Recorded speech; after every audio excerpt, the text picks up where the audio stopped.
أعوذ بالله من الشيطان الرجيم. بسم الله الرحمن الرحيم. الرحمن علم القرآن خلق الإنسان علمه البيان. الشمس والقمر بحسبان والنجم والشجر يسجدان والسماء رفعها ووضع الميزان ألا تطغوا في الميزان وأقيموا الوزن بالقسط ولا تخسروا الميزان والأرض وضعها للأنام فيها فاكهة والنخل ذات الأكمام والحب ذو العصف والريحان فبأي آلاء ربكما تكذبان خلق الإنسان من صلصال كالفخار وخلق الجان من مارج من نار فبأي آلاء ربكما تكذبان رب المشرقين ورب المغربين فبأي آلاء ربكما تكذبان مرج البحرين يلتقيان بينهما برزخ لا يبغيان فبأي آلاء ربكما تكذبان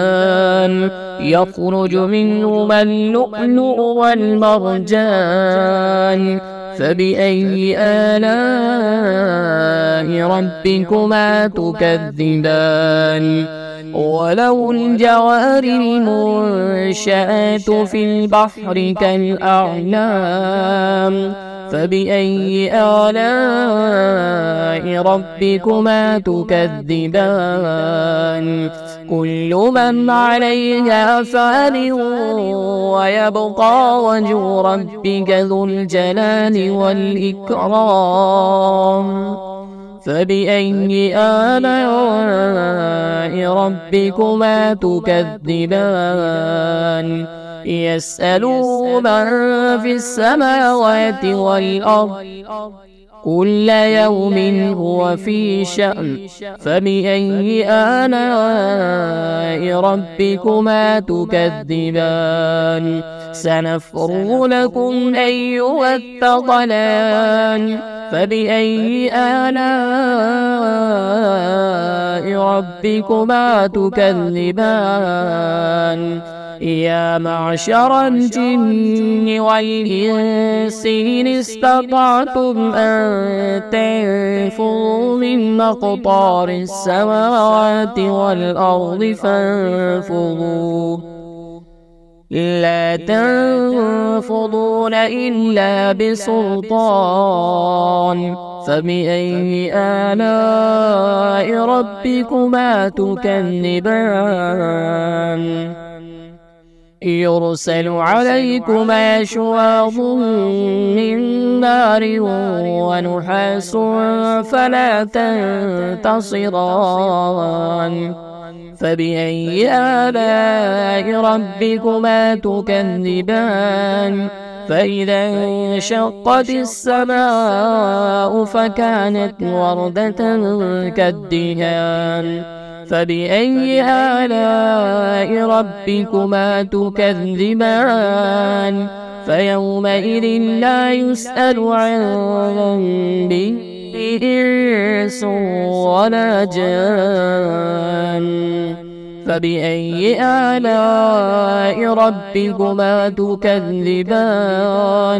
يعرف المجرمون بسيماهم فيؤخذ بالنواسي والأقدام فبأي آلاء ربكما تكذبان هذه جهنم جهنم التي يكذب بها المجرمون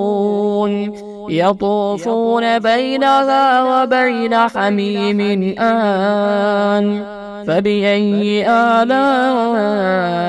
ربكما تكذبان ولمن خاف مقام ربه جنتان فبأي آلاء ربكما تكذبان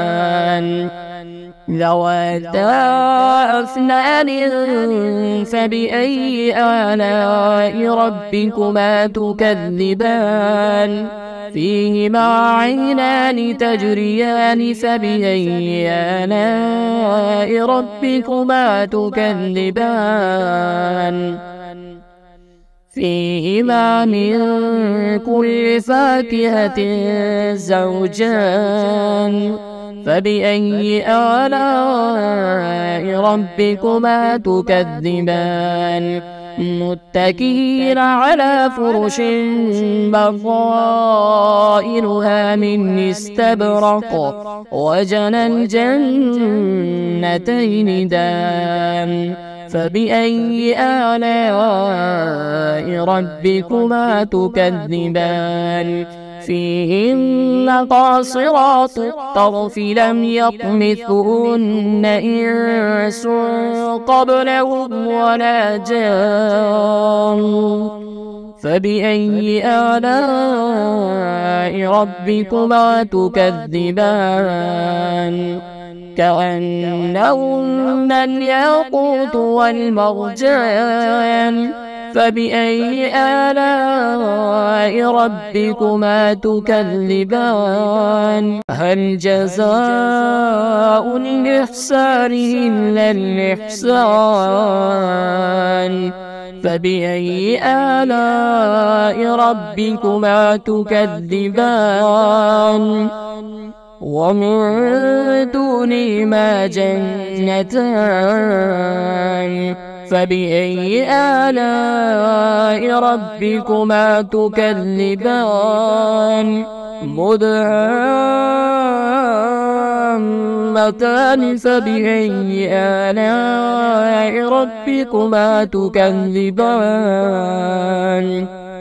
فيهما عينان نضاختان فبأي آلاء ربكما تكذبان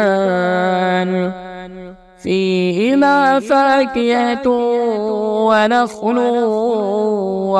ورمان فبأي آلاء ربكما تكذبان فيهن خيرات حسان فبأي آلاء ربكما تكذبان حور مقصورات في الخيام فبأي آلاء ربكما تكذبان لم يطمثهن إنس قبلهم ولا جان فبأي آلاء ربكما تكذبان متكئين على رفرف خضر وعبقري حسان فبأي آلاء ربكما تكذبان تبارك اسم ربك ذي الجلال والإكرام.